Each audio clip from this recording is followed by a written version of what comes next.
Hello friends, welcome back to another lecture on statics IQ. Statics IQ के digital learning platform में आप सभी का स्वागत है।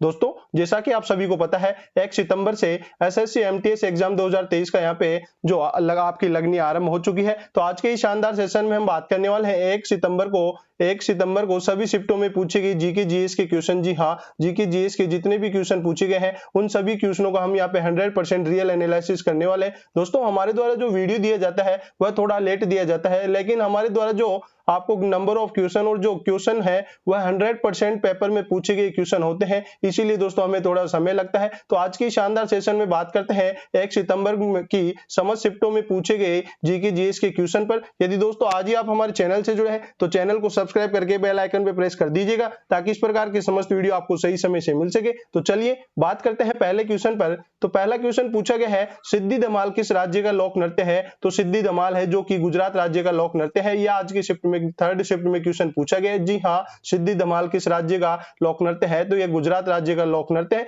गुजरात के अन्य लोक नृत्यों के बारे में बात करें तो अन्य लोक नृत्य में आते हैं गरबा आता है, डांडिया है, भवाई है, टिप्पणी नृत्य है, पदार है, गोपरास है आदि। इस प्रकार के जो है अन्य शिफ्टों में आपसे पूछा जा सकता है। तो जो गरबा, डांडिया, भवाई, टिप्पणी और पदार, गोपरास नृत्य है, ये समस्त गुजरात राज्य के नृत्य है। दोस्तों, इस सेशन में हम सबसे पहले थर्ड शिफ्ट के क्वेश्चन के ऊपर बात करेंगे, फिर उसके बाद सेकंड शिफ्ट के क्वेश्चन के ऊपर बात करेंगे, और फिर उसके बाद है जो हम फर्स्ट शिफ्ट के, जी हाँ, फर्स्ट शिफ्ट के क्वेश्चन के ऊपर बात करने वाले हैं। चलिए आगे बढ़ते हैं और अगले क्वेश्चन पे बात करते हैं। तो अगला क्वेश्चन दिया गया है, शुभमन गिल किस खेल से संबंधित है? तो शुभमन गिल है जो कि क्रिकेट खेल से संबंधित है। और दोस्तों, आप सभी को पता होगा कि शुभमन गिल ने न्यूजीलैंड के खिलाफ खेलते हुए अंतरराष्ट्रीय एक दिवसीय मैच में दोहरा शतक लगाने वाले दुनिया के सबसे कम उम्र के बल्लेबाज बन गए हैं। दोस्तों, इनसे पहले ही जो ईशान किशन है, ईशान किशन ने भी दिसंबर 2022 में बांग्लादेश के खिलाफ दोहरा शतक लगाया था। तो दोस्तों, जो भारत के दो अभी नए बल्लेबाज आए हैं, एक शुभमन गिल है जिन्होंने सबसे युवा खिलाड़ी हैं जो कि दोहरा शतक 200 रन बनाने वाले हैं।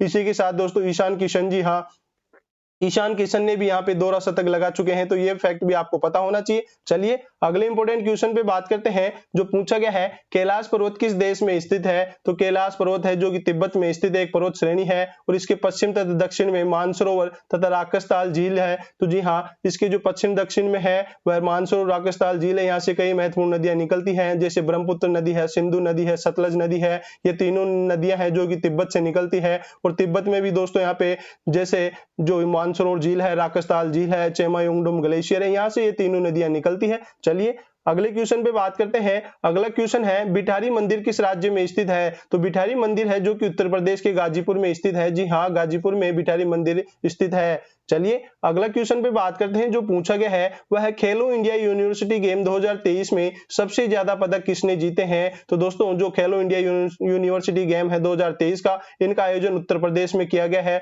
और यूपी के भी दोस्तों 4 शहरों के अंदर किया गया है, जिसमें दोस्तों लखनऊ है, वाराणसी है, ग्रेटर नोएडा है और गोरखपुर में, जो ये यूपी के 4 शहरों में इसका आयोजन किया गया है, जो कि 2023 का संस्करण है। और सबसे ज्यादा पदक है जो कि पंजाब यूनिवर्सिटी ने जीते हैं, जो कि दोस्तों टोटल 69 पदक जीते हैं। जी हाँ, 69 पदक यहाँ पे पंजाब यूनिवर्सिटी के द्वारा जीते हैं, और इसका आयोजन उत्तर प्रदेश के अंदर किया गया है। चलिए अगले क्वेश्चन पे बात करते हैं। तो अगला क्वेश्चन है, 1993 में किस संगीतकार को ग्रैमी अवार्ड दिया गया था? तो 1993 में किस संगीतकार को ग्रैमी अवार्ड दिया गया था? आज ये क्वेश्चन पूछा गया है। तो दोस्तों, विश्व मोहन भट्ट ऑप्शन में दिया गया था। तो विश्व मोहन भट्ट को album a meeting boy the river के लिए जो ग्रैमी अवार्ड से सम्मानित किया गया था। और दोस्तों, इन्हें ही अन्य पुरस्कार कब कब दिए गए? तो इन्हें संगीत नाटक अकादमी का पुरस्कार 1998 में प्रदान किया गया, पद्मश्री 2002 में प्रदान किया गया, और पद्म भूषण 2017 में प्रदान किया गया। तो आपके आगे आने वाली शिफ्टों में दोस्तों यहाँ से क्वेश्चन एग्जामिनर पुटअप कर सकता है। चलिए अगले क्वेश्चन पे बात करते हैं। तो अगला क्वेश्चन है, झारखंड का कौन सा त्योहार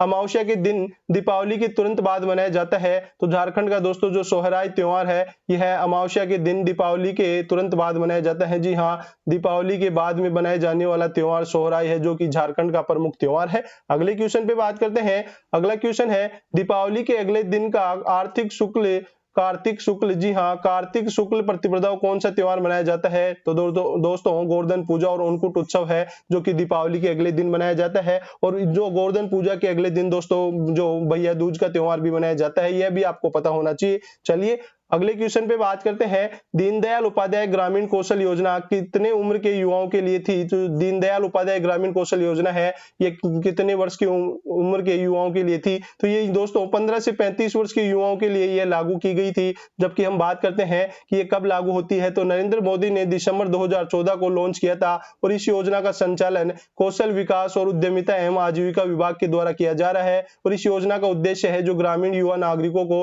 रोजगार हेतु ट्रेनिंग प्रदान करके उन्हें रोजगार के लायक बनाना इसका मुख्य जो कि लक्ष्य रखा गया है, उद्देश्य रखा गया है, जो कि जो युवाओं को रोजगार के लायक बनाना रखा गया है। और आवेदक की आयु है जो कि 15 से 35 वर्ष के बीच होनी चाहिए। तो चलिए, सभी फैक्ट आपको पता होना चाहिए। अगला क्वेश्चन पूछा गया है, थायराइड रोग किसकी कमी से होता है? तो थायराइड रोग है जो कि आयोडीन की कमी से होता है। और दोस्तों, जो थायराइड रोग हो जाता है वो कौन सी ग्रंथि को प्रभावित करता है? तो वह पीयूष ग्रंथि को प्रभावित करता है। ये अन्य फैक्ट भी आपको पता होना चाहिए।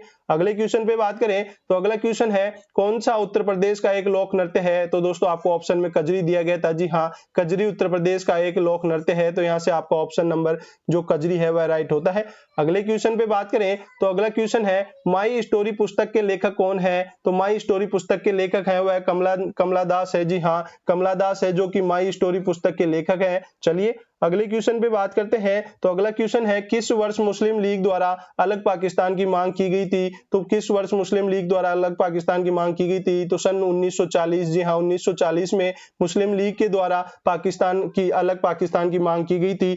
तो चलिए, अगले क्वेश्चन पे बात करते हैं। अगला क्वेश्चन है, कलाश्रम की स्थापना किसने की थी? तो कलाश्रम की स्थापना किसने की थी? तो पंडित बिरजू महाराज ने 1998 में। जी हाँ, पंडित बिरजू महाराज ने 1998 में कलाश्रम की स्थापना की थी। और पंडित बिरजू महाराज जो है कथक शास्त्रीय नृत्य से संबंधित है। जी हाँ, जो पंडित बिरजू महाराज है वह कथक शास्त्रीय नृत्य से संबंधित है। और दोस्तों, एक इनसे क्वेश्चन काफी पूछा जाता है कि पंडित बिरजू महाराज का घराना कौन सा है? तो इनका घराना है जो कि लखनऊ घराने से संबंधित है। जी हाँ, जो पंडित बिरजू महाराज है वह लखनऊ घराने से संबंधित है। तो यह फैक्ट भी आपको पता होना चाहिए। अगले क्वेश्चन पे बात करें तो अगला क्वेश्चन है, आईपीएल 2023 का फाइनल किस शहर में हुआ था? तो आईपीएल 2023 का जो फाइनल होता है वह किस शहर में होता है? तो ये दोस्तों, जो गुजरात के अहमदाबाद में जो मोटेरो स्टेडियम है, जिसका नाम बदलकर नरेंद्र मोदी स्टेडियम कर दिया गया, उसके अंदर जो आईपीएल 2023 का final match Chennai Super Kings, जी हाँ, चेन्नई सुपर किंग्स और गुजरात टाइटंस के मध्य होता है। जी हाँ, गुजरात टाइटंस के मध्य होता है, जिसमें विजेता टीम की बात करें तो चेन्नई सुपर किंग्स 2023 आईपीएल के जो विजेता रहती है और गुजरात टाइटंस उपविजेता रहती है। चलिए, अगले क्वेश्चन पे बात करते हैं, लू किस राज्य में नहीं चलती है? तो दोस्तों, लू जो चलती है वह उत्तर पूर्वी राज्यों में चलती है। जी हाँ, उत्तर पूर्वी राज्यों में चलती है, जिनमें दोस्तों पंजाब आता है। जी हाँ, पंजाब आता है, हरियाणा आता है, राजस्थान आता है। इन राज्यों में ये लू चलती है। जबकि दोस्तों, ऑप्शन में गोवा दिया गया है, तो गोवा राज्य में लू नहीं चलती है। तो यहाँ से आपका ऑप्शन नंबर 4 राइट होता है।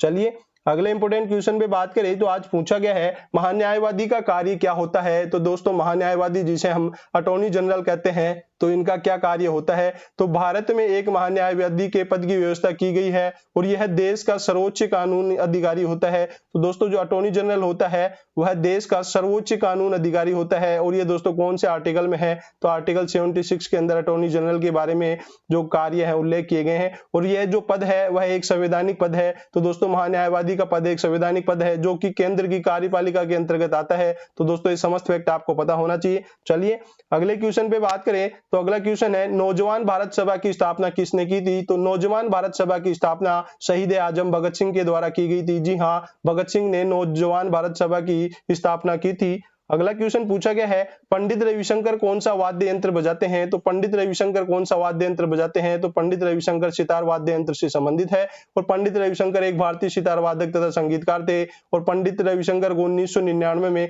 भारत का सर्वोच्च नागरिक सम्मान भारत रत्न पुरस्कार दिया गया था। तो दोस्तों, ये फैक्ट भी आपको पता होना चाहिए। आपके आगे आने वाली शिफ्टों में ऐसे एग्जामिनर क्वेश्चन पुटअप कर सकता है कि पंडित रविशंकर कौन से वाद्य यंत्र से एक क्वेश्चन पूछा जा चुका है। तो पंडित रविशंकर को भारत रत्न कब दिया गया था, या दोस्तों जो कब कौन से सन में इन्हें भारत रत्न पुरस्कार प्रदान किया गया था, इस प्रकार के क्वेश्चन भी आपसे पूछे जा सकते हैं। तो यहाँ पे दोस्तों अगले क्वेश्चन पे चलते हैं। अगला क्वेश्चन है, राजस्व घाटा क्या है? तो राजस्व घाटा क्या होता है कि जब सरकार अपनी कमाई से अधिक खर्च करना आरंभ कर देती है तो उसके परिणाम स्वरूप राजस्व घाटा होती है। तो दोस्तों जब सरकार के पास आमदनी कम होती है और वह उससे अधिक खर्च करना शुरू कर देती है तो उनका परिणाम ही राजस्व घाटा कहलाता है। आज ये क्वेश्चन पूछा गया है। चलिए अगले क्वेश्चन पे बात करते हैं। इनमें से कौन सा एक मौलिक कर्तव्य नहीं है? तो इस प्रकार से क्वेश्चन पूछा गया है तो ऑप्शन तो दोस्तों नहीं मिले हैं, लेकिन हम बात करते हैं कि जो मौलिक कर्तव्य है वह भारत के संविधान के भाग 4 ऐप के अंदर है। और दोस्तों कौन से आर्टिकल में आते हैं? तो आर्टिकल में 51 क में दोस्तों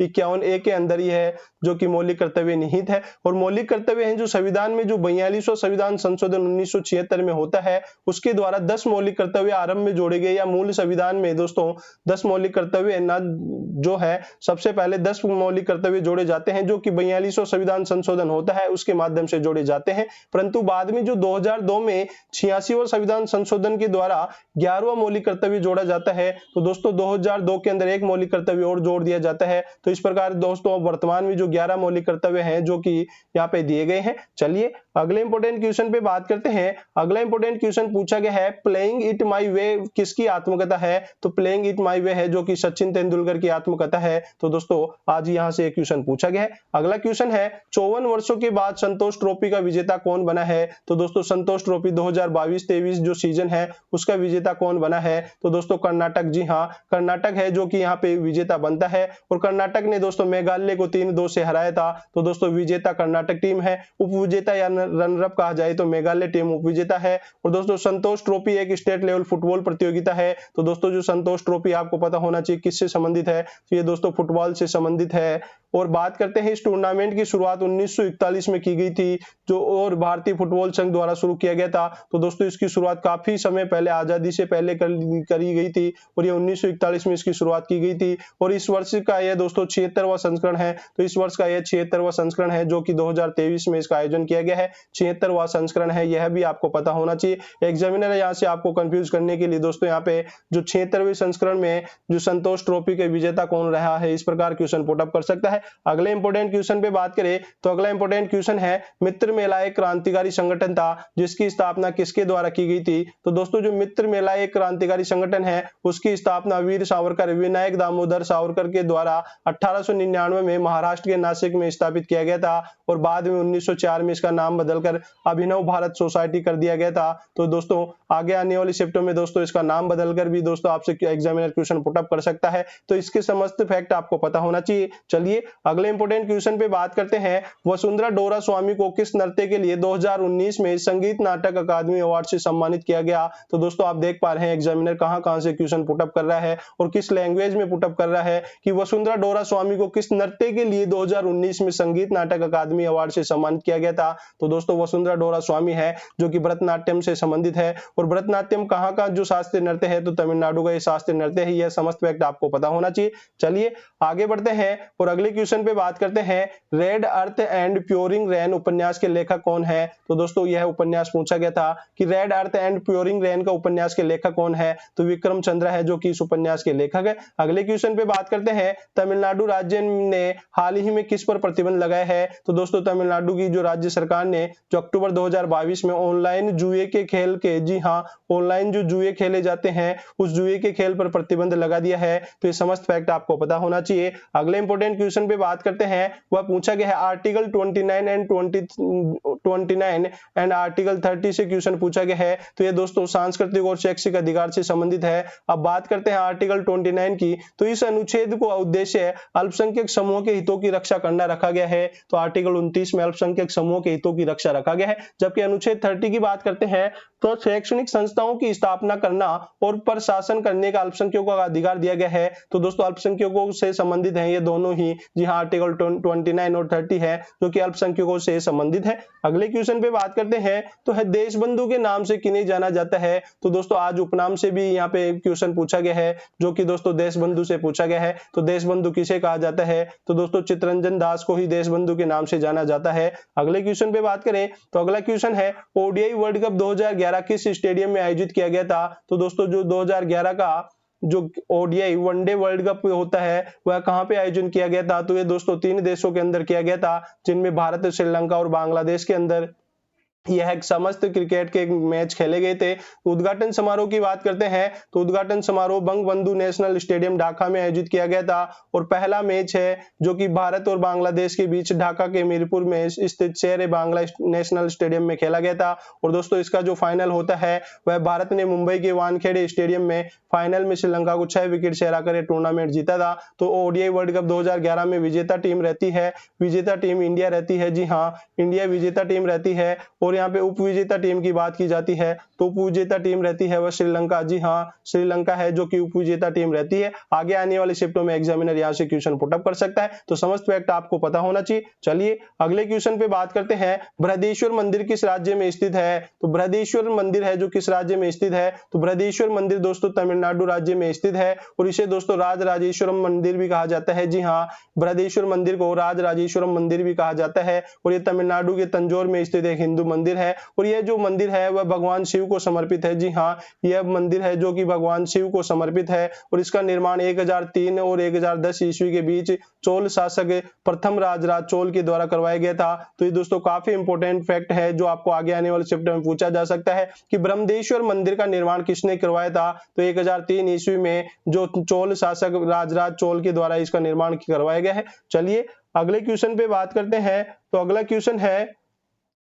अगला क्वेश्चन है वायुमंडल की किस परत में मौसम का परिवर्तन होता है? तो दोस्तों जो मौसम का परिवर्तन होता है वह हमेशा क्षोभ मंडल में होता है। जी हाँ, क्षोभ मंडल के अंदर ही समस्त जो वायुमंडलीय परिवर्तन होते हैं या मौसम परिवर्तन होते हैं वह क्षोभ मंडल के अंदर होते हैं और यह क्षोभ मंडल है जो वायुमंडल की सबसे निचली परत होती है। दोस्तों आप सभी को पता होना चाहिए वायुमंडल में 5 परतें होती है जिनमें सबसे निचली परत होती है उसे क्षोभ मंडल कहा जाता है। तो यहाँ से दोस्तों समस्त मौसमी परिवर्तन घटनाएं होती है वह क्षोभ मंडल में होती है।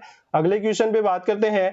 अगला क्वेश्चन है अनुच्छेद 129 किससे संबंधित है? तो अनुच्छेद 129 है सर्वोच्च न्यायालय को अभिलेख न्यायालय होने का अधिकार देता है या दूसरे शब्दों में सर्वोच्च न्यायालय का अभिलेख न्यायालय होगा जिसके पास ऐसे न्यायालय की सभी शक्तियां होगी जिसमें स्वयं की अवमानना के लिए भी दंडित करने की शक्ति है। तो दोस्तों यदि जो न्यायालय है स्वयं किसी जो फैसले की अवमानना करता है तो उसे दंडित करने का अधिकार भी यहाँ पे जो कि स्वयं न्यायालय को होगा। तो इस प्रकार से दोस्तों आर्टिकल 29 संबंधित है। अगले क्वेश्चन पे बात करें तो अगला क्वेश्चन है भजन शिवपुरी किस वाद्य यंत्र से संबंधित है? तो भजन शिवपुरी है जो कि संतूर वादक वाद्य यंत्र से संबंधित है। अगला क्वेश्चन पूछा गया है पंडित जसराज किस घराने से संबंधित है? तो पंडित जसराज है जो कि मेवात घराने से संबंधित है और इन्हें पद्म विभूषण सन 2000 के अंदर दिया गया और संगीत नाटक अकादमी पुरस्कार 1987 में प्रदान किया गया और पद्मश्री पुरस्कार है जो कि 1975 में प्रदान किया गया। तो यहाँ से दोस्तों जो पंडित जसराज है वह मेवाती घराने से संबंधित है। चलिए अगले क्वेश्चन पे बात करते हैं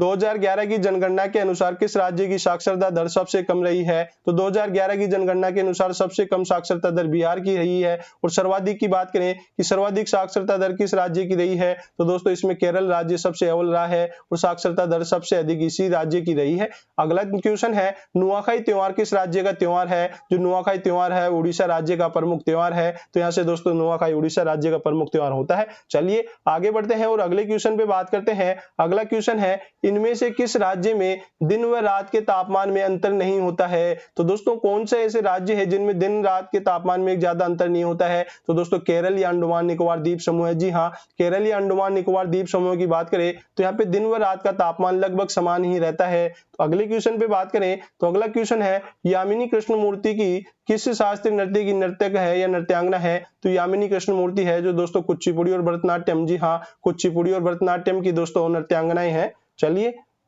अगले क्वेश्चन पे बात करें तो अगला क्वेश्चन है ओडीआई क्रिकेट वर्ल्ड कप 2023 कहां पर आयोजन किया जाएगा? तो दोस्तों आप देख पा रहे हैं कि वर्ल्ड कप से 2 क्वेश्चन पूछे गए हैं, तीनों शिफ्टों में 3 क्वेश्चन पूछे जा चुके हैं क्रिकेट से संबंधित। तो दोस्तों एक तो 2011 वर्ल्ड कप से पूछा जा चुका है, एक दोस्तों 2023 का वर्ल्ड कप कहां होने वाला है, एक दोस्तों शुभमन गिल से पूछा जा चुका है। तो इस प्रकार दोस्तों क्रिकेट भी दोस्तों काफी चर्चा में रहता है। तो क्रिकेट या खेल से संबंधित जितने भी दोस्तों करंट अफेयर है वह आपको बिल्कुल आगे आने वाले शिफ्टों के लिए कवर करके जाना है, क्योंकि यहाँ से आपकी शिफ्ट में कम से कम 2 क्वेश्चन तो पूछे जाएंगे। तो आप यदि आपको 2 क्वेश्चन कंफर्म करने हैं तो आपको दोस्तों इतना तो करना पड़ेगा। इस समस्त क्रिकेट से संबंधित जो क्वेश्चन है करंट अफेयर से रिलेटेड वह आपको देखकर जाने हैं। ओडीआई जो क्रिकेट वर्ल्ड कप 2023 में होने वाला है वह भारत के अंदर होने वाला है। जी हाँ, 2023 में भारत इसका मेजबानी करने वाला है और इसका आयोजन है जो कि 5 अक्टूबर से 19 नवंबर तक है, 19 नवंबर 2023 तक होने वाला है।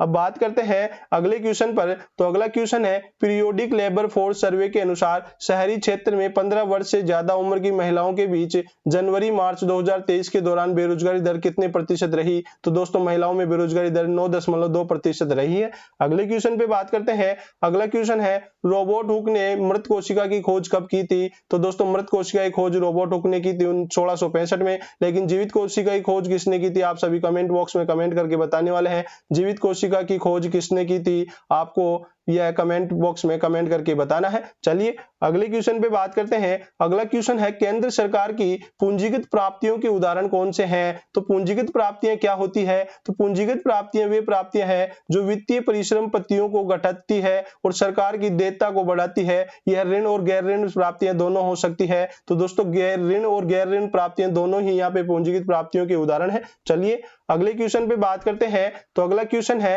नारी कोरावन और कुरीग विकिरण समुदाय किस राज्य की अनुसूचित जनजाति में शामिल किए गए हैं? तो दोस्तों ये दो जनजातियां हैं जो कि तमिलनाडु में एसटी अनुसूचित जनजाति के अंदर शामिल किए गए हैं। तो दोस्तों तमिलनाडु की ये दोनों ही एसटी की जातियां हैं।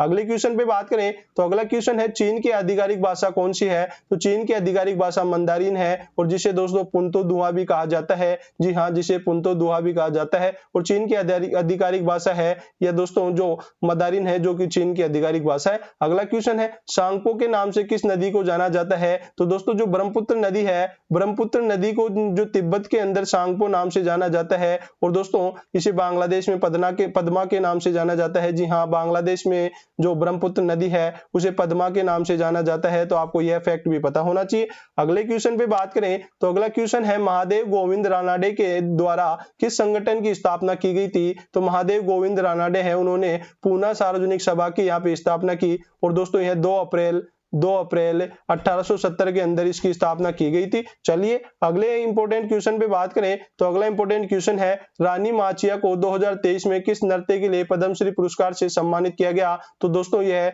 जो कुर्ग का लोक नृत्य उमथेट है उसके लिए दोस्तों इन्हें पद्मश्री पुरस्कार से सम्मानित किया गया है। अगला क्वेश्चन है हिंदू कैलेंडर के अनुसार गुरु नानक जी का जन्मदिन किस महीने मनाया जाता है? तो दोस्तों जो गुरु नानक जी हैं वह सिख धर्म के संस्थापक हैं और पहले सिख गुरु थे और उनका जन्म 1469 में कार्तिक पूर्णिमा का दिन में हुआ था। इसलिए हर साल कार्तिक मास की शुक्ल पक्ष की पूर्णिमा को तिथि को गुरु नानक जी की जन्मदिन मनाया जाता है। तो दोस्तों आपको ऑप्शन में दिया गया था कार्तिक या कार्तिक माह में ही दोस्तों गुरु नानक जी का जन्मदिन मनाया जाता है। अगला इंपॉर्टेंट क्वेश्चन है कौन सा शब्द तैराकी से संबंधित है? तो जो बटरफ्लाई है वह तैराकी से संबंधित है। तो और अगले क्वेश्चन पे बात करें तो इनमें से कौन सी पुस्तक आयुष्मान खुराना की है? तो आयुष्मान खुराना की पुस्तक है cracking the code my journey in Bollywood है जो कि आत्मकथा है जो आयुष्मान खुराना की है। अगले क्वेश्चन पे बात करें तो अगला क्वेश्चन है जो कि अंतिम क्वेश्चन होने वाला है कमलेश्वरम प्रसाद सक्सेना को 2003 में साहित्य अकादमी पुरस्कार किस हिंदू उपन्यास के लिए दिया गया था? तो दोस्तों जो उपन्यासकार है वह कमलेश्वर प्रसाद सक्सेना है जो कि कितने पाकिस्तान के लिए पुरस्कार उन्हें दिया गया है और 2005 में पद्म भूषण पुरस्कार से भी इन्हें सम्मानित किया जा चुका है। और अगले क्वेश्चन पे बात करते हैं तो अगला क्वेश्चन है आप सभी के सामने जो है कर्नाटक है। जी हाँ, यशगान किस राज्य का लोक नृत्य है? तो ये कर्नाटक का लोक नृत्य है। और दोस्तों हम बात करते हैं कर्नाटक के अन्य लोक नृत्य डोलू कुनिता है, नाग मंडला है, जूडू हेली है, करगा है, लांबी है। बिहार के जो बारे में बात करें तो जाट जाटिन पनवारिया विदेशिया कजारी है। महाराष्ट्र की बात करें जो अन्य लोक नृत्य है लावणी है, दही कला है, दशावतार है। पंजाब का भांगड़ा है, गिद्धा है, दफ है, दामल दंकारा है। राजस्थान का घूमर गणगौर कालबेलिया नृत्य है। अगले क्वेश्चन पे बात करें तो अगला क्वेश्चन है ईंट से निर्मित सबसे पुराने मंदिरों में एक भितरगांव किस राज्य में स्थित है? ये दोस्तों उत्तर प्रदेश राज्य के कानपुर नगर जिले में स्थित है। अगले क्वेश्चन पे बात करें तो अगला क्वेश्चन है 2020 वर्ल्ड कप 2022 में सबसे ज्यादा रन विराट कोहली ने बनाए हैं तो अब तक कितने रन बना चुके हैं? तो दोस्तों 2020 वर्ल्ड कप 2022 में विराट कोहली ने 6 मैचों में 296 रन बनाए हैं। जी हाँ, सर्वाधिक 6 मैचों में 296 रन बनाए और उन्होंने अब तक 2020 में 4008 रन बनाए हैं जो कि इंटरनेशनल मैचों में बनाए हैं। जबकि आईपीएल में बात करें तो 7263 रन बनाए हैं। तो इस प्रकार दोस्तों इनके द्वारा 11000 रन बनाए जा चुके हैं। जी हाँ, 11000 रन बनाए जा चुके हैं और ऑप्शन में दोस्तों 11,000 दिया गया था। तो दोस्तों एग्जामिनर इस प्रकार से क्वेश्चन पुटअप कर रहा है। आईपीएल प्लस 2020 करियर के दोस्तों रन जोड़कर यहाँ पे रन पूछे गए हैं। अगला इंपॉर्टेंट क्वेश्चन है कि फीफा अंडर 17 महिला विश्व कप 2022 भारत के किस राज्य में नहीं हुआ है। तो दोस्तों जो महिला विश्व कप है फीफा का वह भुवनेश्वर में, जी हाँ, उड़ीसा के भुवनेश्वर में और गोवा के मार्गो में और महाराष्ट्र के नई मुंबई में हुआ है। तो दोस्तों भारत के 3 राज्यों के अंदर इसका आयोजन किया गया है, जबकि गुजरात दोस्तों ऑप्शन में था, तो गुजरात में इसका आयोजन नहीं किया गया है। और जो फीफा अंडर 17 महिला विश्व कप 2022 का 7वां संस्करण है, इसमें चैंपियन टीम स्पेन रहती है और जो उपविजेता टीम कोलंबिया रहती है। तो यहाँ से दोस्तों समस्त फैक्ट आपको पता होना चाहिए। अगला क्वेश्चन है अनुच्छेद 44 किससे संबंधित है। तो यूनिफॉर्म सिविल कोड से संबंधित है और अनुच्छेद 44 राज्य को पूरे भारत में एक समान नागरिक संहिता लाने का निर्देश देता है। अगले क्वेश्चन पे बात करें, अगला क्वेश्चन है अनुच्छेद 149 के संबंधित है। तो भारत में जो सीएजी की नियुक्ति की जाती है, जी हाँ, केक की नियुक्ति की जाती है, जिसे नियंत्रण एवं माले का परीक्षक है, उसके कर्तव्य और शक्तियों से संबंधित आर्टिकल 149 है। जबकि 149 की बात करते हैं तो केक की नियुक्ति, शपथ और सेवा की शर्तों से संबंधित आर्टिकल 148 है। अगला क्वेश्चन है कि 15 अगस्त 1947 को जिस दिन भारत को आजादी मिली थी, उस दिन पंडित जवाहरलाल नेहरू के द्वारा सबसे पहले तिरंगा झंडा किस गेट पर फहराया गया था। तो दोस्तों दिल्ली में लाल किले की लाहौरी गेट पर यह तिरंगा फहराया गया था। तो दोस्तों लाहौरी गेट पर यह तिरंगा फहराया गया था। ये समस्त फैक्ट आपको पता होना चाहिए। अगला क्वेश्चन है नील नदी अपना जल निम्नलिखित में से किस सागर में गिराती है। तो दोस्तों नील नदी है जो कि भूमध्य सागर में अपना जल गिराती है और यह विश्व की सबसे लंबी नदी है, जिसकी लंबाई 6,650 किलोमीटर है। जी हाँ, और यह अफ्रीका महाद्वीप में होकर बहती है। तो ये समस्त फैक्ट आपको पता होना चाहिए। अगले इंपॉर्टेंट क्वेश्चन पे बात करें तो वह है कुमुदिनी लखिया शोभ नारायण किस नृत्य से संबंधित है। तो ये दोस्तों कथक नृत्य से संबंधित है और इन्हें 1987 में भारत सरकार द्वारा पद्मश्री और 2010 में पद्म भूषण से सम्मानित किया जा चुका है। अगला क्वेश्चन है पूर्व पश्चिम गलियारा आपस में किसको जोड़ता है। तो पूर्व पश्चिम गलियारा है जो कि एनएच नेशनल हाईवे नंबर 27 आता है, जो कि असम के सिलचर से गुजरात के पोरबंदर को आपस में जोड़ता है। और उत्तर दक्षिण गलियारा है जो कि एनएच 44 जम्मू कश्मीर से कन्याकुमारी को आपस में जोड़ता है और यह भारत का सबसे लंबा राष्ट्रीय राजमार्ग है। तो ये समस्त फैक्ट आपको पता होना चाहिए। तो दोस्तों आज के सेशन में हमने बात की कि 1 सितंबर को जीके जीएस से जितने भी यहाँ पे क्वेश्चन पूछे गए हैं, तो दोस्तों यहाँ पे लगभग हमने 70 प्लस क्वेश्चन हमने यहाँ पे कवर किए हैं। हमारे द्वारा जो वीडियो दिया जाता है उसमें थोड़ा समय लगता है, लेट दिया जाता है, लेकिन पूरी कोशिश रहती है कि जो आपको क्वेश्चन पूछे गए हैं वह रियल 100% रियल क्वेश्चन आपको प्रोवाइड करवाए जाए। तो दोस्तों यहाँ पे जो कंटेंट के साथ किसी प्रकार का कॉम्प्रोमाइज नहीं किया जाएगा, आपको 100% रियल क्वेश्चन देने की कोशिश की जाएगी और 100% आपको जो रियल आंसर की है वो भी प्रोवाइड की जाएगी। तो चलिए दोस्तों, यदि आपको आज का सेशन अच्छा लगा है तो ज्यादा से ज्यादा लाइक कीजिएगा, शेयर कीजिएगा और हाँ, यदि आपको इस जो कंटेंट की पीडीएफ चाहिए तो आप हमारे टेलीग्राम चैनल पे जाके ज्वाइन कर सकते हैं। चलिए दोस्तों, अब समय हो चुका है आप सबसे विदा लेने का। मिलते हैं अगले और बेहतरीन सेशन के साथ। जय हिंद, जय भारत।